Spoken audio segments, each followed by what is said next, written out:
कैसे हो दोस्तों।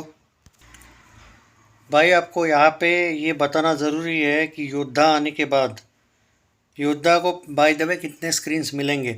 देखो, बहुत से लोग मुझे बोल रहे हैं भाई सिद्धार्थ है ये है। भाई आप ये समझ नहीं रहे कि सिद्धार्थ का सवाल ही नहीं आता है यहाँ पे। भाई सिद्धार्थ की बात नहीं है। इसका जो प्रोड्यूसर है ना भाई, वो करण जौहर है।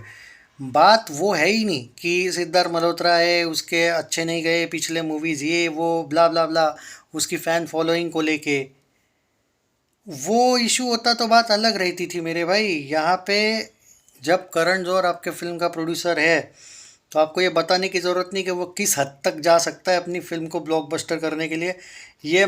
आप भी नए नहीं हो, मैं भी नया नहीं हूँ। आप भी उसको बहुत साल से जानते हो, ये बताने की ज़रूरत नहीं आपको कि वो कितना ज़्यादा शातिर है। भले आप कितना भी रोस्ट और ट्रोल कर लो उसको, ये जानते हो।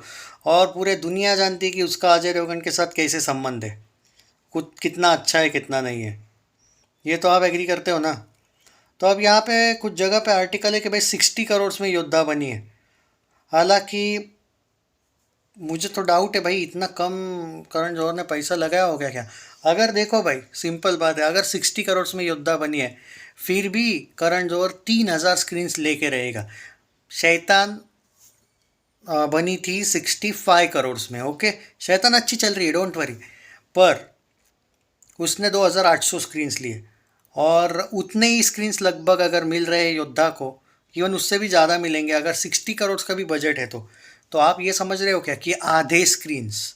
और उसमें से जो आप हम बोल रहे हैं कि भाई तो फिर शैतान को क्या प्रॉब्लम होगी। सिंपल है भाई, ये लोग सिर्फ ऐसा नहीं करेंगे कि 3,000 स्क्रीन्स लेंगे। ये लोग क्या करेंगे कि शैतान के 600-700 स्क्रीन्स ले लेंगे। यानी कि आप ये मान के चलो कि अगले वीक में शैतान शायद 2,000 स्क्रीन पे ही रहेगी, या फिर शायद क्या पता उससे भी कम स्क्रीन्स पे। तो ये होगा करण जौहर का प्लान कि भाई चलो अपनी मूवी चले ना चले, ये मूवी के स्क्रीन्स तो मैं ले लूँगा। और क्योंकि भाई भारत में, और देखो, I think the Naxal story भी जो आ रही है, वो भी स्क्रीन्स थोड़े बहुत कैप्चर कर लेगी। तो ये पॉसिबल ही नहीं कि शैतान के स्क्रीन्स आगे बढ़ने वाले हैं। अगले वीक में वो कम होने वाले, क्योंकि फिल्में बहुत आ रही है। उसके अगले वीक में और 2 फिल्में आ रही है। तो कहने का मतलब ये है कि 2,800 स्क्रीन्स तो बाद में नहीं होने वाले। इनफैक्ट अगले वीक में शायद 2,000 स्क्रीन्स भी नहीं रहेंगे शैतान के।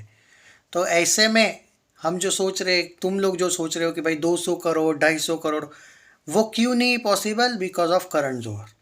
सिंपल बात है। अगर योद्धा नहीं आती ना इस वीक में, अगले वीक में, या फिर उसके अगले वीक में आती, तो इसको थोड़ा टाइम मिलता। यहाँ पे भाई करण जौहर स्क्रीन कैप्चरिंग वाला आदमी है। कितनी भी आपकी मूवी ब्लॉकबस्टर ही क्यों ना चले, उसने जब रॉकी रानी के प्रेम कहानी में, जब गदर 2 और OMG 2 जैसे फिल्मों को उसने नहीं छोड़ा, बख्शा, अपने स्क्रीन्स उसने डाल के रखे। इवन ड्रीम गर्ल 2 आने तक भी रॉकी रानी की प्रेम कहानी को उसने डाल के रखा। तो भाई वो योद्धा के लिए क्या कुछ नहीं कर सकता है। After all seed is his crush. हमको बताने की ज़रूरत नहीं है कि सीड पे वो लाइन, मतलब अब छोड़ो जो भी है। तो भाई सीड के लिए वो कुछ भी कर सकता है। तो यहाँ पे इशू नहीं है कि भाई सिद्धार्थ मल्होत्रा की फैन फॉलोइंग ये है, सिद्धार्थ जो अजय के फैंस कुछ बोल रहे हैं कि भाई भाई तुमको सीड से कोई प्रॉब्लम है ही, होना ही नहीं चाहिए। सीड और अजय ने तो अपने फिल्म में काम किया था एक साथ, थैंक गॉड में, दोनों अच्छे दोस्त थे। बात वो नहीं है। इशू है करण जौहर का अजय देवगन के साथ जो नाता है वो इतना नहीं है खास। और ऊपर से उसकी बड़ी फिल्म है योद्धा, इतना नहीं कि भाई एकदम। पर योद्धा का 60 करोड़ बजट कैसे हो सकता है मेरे भाई? ये कुछ तो भाई, ये मीडिया देखो कैसा बिका हुआ है कुछ कुछ मामलों में। कि मतलब आपको पता है योद्धा का, आपने ट्रेलर देखा होगा, कितना रीच लग रही है भाई फिल्म। कौन से एंगल से 60 करोड़ बजट होगा? या अभी से उसके फिल्मों को डिफेंड कर रहे हैं कि भाई नहीं नहीं कम बजट है। देखा, ये है दोगलापंती, ये है पावर ऑफ करण जौहर। इसीलिए स्क्रीन्स तो कम होने वाले हैं भाई। अब देखो, जो लोग सवाल पूछ रहे हैं मुझसे कि क्या होगा भाई फिर, तो देखो मैं एक बात बोल रहा हूँ। ठीक है, पहला वीक 2,800 स्क्रीन्स के साथ शैतान।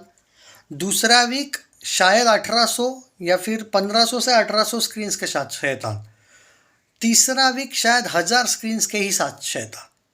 तो मतलब जो भी कमाई होगी वो 3 वीक में होगी। पहले में बहुत तगड़ी होगी, दूसरे में अब कमाई में 60%, सॉरी 40% कम आएगा। 40 से 35% मान के चलो।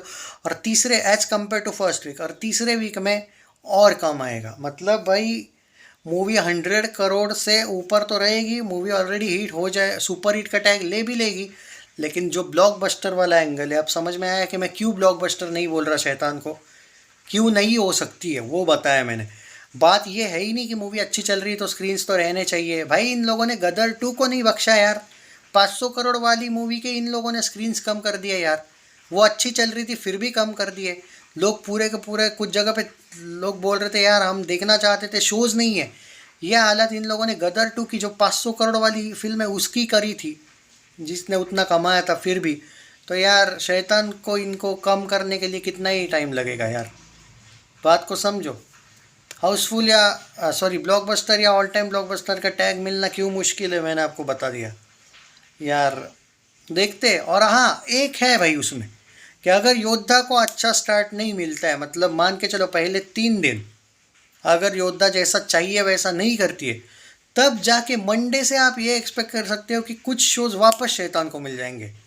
पर ये भी है कि बस्तर द नक्सल स्टोरी जो है, अगर उसको मिल गए, क्योंकि क्या है वो अगर अच्छी चलती है तो योद्धा के शोज़ उसको भी मिल जाएंगे, ज़रूरी नहीं कि वो शैतान को मिलेंगे। तो ये सब थिएटर ओनर्स पर है अब कि कैसे। पर भाई थिएटर ओनर्स है, ये करण जौहर के आप लोग जानते हो बहुत अच्छी चमचागिरी करने वालों में से है, और पैसा बोलता है भाई। अजय देवगन फिल्म्स कभी भी ऐसा ये नहीं करता है कि चलो भाई हम पैसा देते, फ्रॉडगिरी नहीं करते, चलो हम ज़्यादा पैसा देते हमको हमारी फिल्में लगा लो। वैसा मैंने अजय देवगन को आज तक नहीं देखा है। बड़ी फिल्मों के साथ भी उन्होंने ऐसा नहीं किया, वरना तानाजी के साथ कर सकते थे भाई। वो तानाजी तो इतनी तगड़ी चल रही थी ना कि अगर मैं सच बोल रहा हूँ, मुंबई में वो कोविड नहीं मतलब वो आता नहीं ना, मुंबई में भाई लोगों को और 1-1.5 महीना चाहिए थी वो फिल्म, और हो सकती थी वो पहली फिल्म बॉलीवुड की बन सकती थी जो 400 करोड़ नेट कलेक्शन गई। तो आप 300 की बात करते हो हमेशा नेट कलेक्शन में, मैं 400 की बोल रहा हूँ। भारत की पहली फिल्म बन जाती, वो दंगल का उस टाइम पे रिकॉर्ड टूटा। जो भी है चलो देखते हैं क्या होता है। पर योद्धा सिद्धार्थ की वजह से नहीं, लेकिन थोड़ा बहुत तो करण जौहर की वजह से है खतरा शैतान पे। उस मामले में नहीं है कि मूवी अच्छी नहीं जाएगी, हिट, मूवी ऑलरेडी हिट हो चुकी है, शैतान सुपर हिट भी हो जाएगी, लेकिन ब्लॉकबस्टर या ऑल टाइम ब्लॉकबस्टर के बीच में जो एंगल है कि वो क्यों नहीं हो सकती है शैतान, तो फिर भाई अपना प्यारा करण वो ही नहीं होने देगा। तो बाकी ये सब मैटर करता है कि योद्धा के अगर रिव्यूज़ कैसे आते हैं कैसे नहीं, उसके बाद अगर वापस शोज़ मिल जाते हैं शैतान को, तो भाई दमदार कमबैक वापस शुरू हो जाएगा। क्योंकि स्क्रीन्स बढ़े तो ही वो ब्लॉकबस्टर वाला टैग आता है। ऑल टाइम ब्लॉकबस्टर ब्लॉकबस्टर छोड़ दो, आपको टारगेट ये करना है कि ऑलरेडी चौथे दिन पे हिट हो रही है मूवी, आपको सुपर हिट तक तो जाना ही है।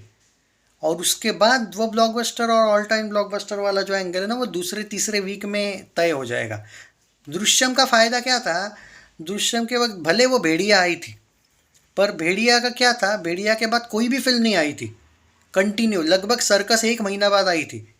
तो यहाँ पे वैसा नहीं है, यहाँ पे कंटिन्यू 1 वीक में 2-2 फिल्में आ रही है, और 2-2 फिल्में आना मतलब स्क्रीन्स थोड़े बहुत तो कट होना, ये एक इशू है। देखते हैं, पर मूवी भाई हिट सुपर हिट हो जाएगी, इट्स अ सक्सेस फिल्म शैतान। बात को समझो, मैं मोर सक्सेस की बात कर रहा हूँ। हाउस ब्लॉकबस्टर या ऑल टाइम ब्लॉकबस्टर होगी या नहीं उसकी बात चल रही है। तो देखते हैं क्या होता है, आपको क्या लगता है।